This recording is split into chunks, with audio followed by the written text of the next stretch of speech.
بچه چه کینامو تمام شد نمیجا یه ماشین دنگ زدم رادنو یا کمری را پیتزا میتزا چوشی بلا رادنو اوار یا کدم رادنو چاکی تلفن او بارا هشم با تلفن شد زدم رادنو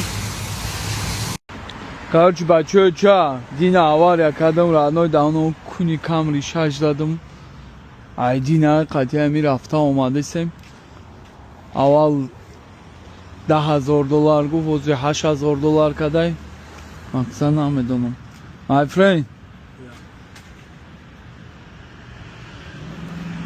я не смог найти столько денег, поехали в полицию.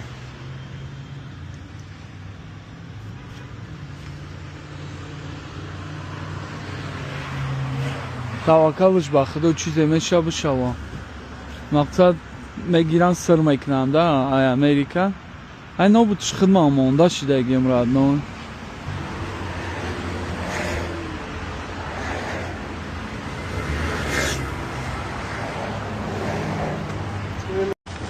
بچه چه امریکا را بینه راد نو در اینجا هم دختری مسلمان هسته هم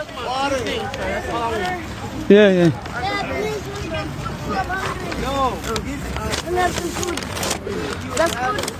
Food? Come on. Can I get bread?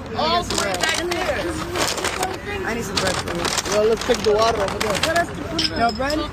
Sorry? No, no. Bread. No more bread. Can I get some bread? God bless you, okay? Can I get one more stuff ice cream so I can help you? نگاه کرد نوعی را بی مردم ها بیده امریکا چخلی زنده کسه دخترک ها مسلمان ها را نوعی نکی کسال شده گیم دیگرش؟ نزدیم یو می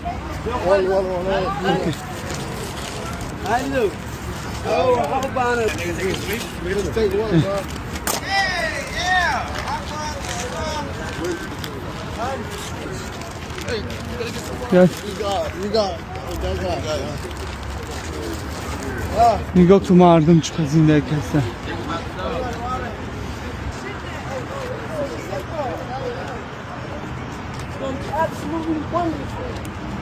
Like I said, nobody bothering, nobody winning. Have a good day guys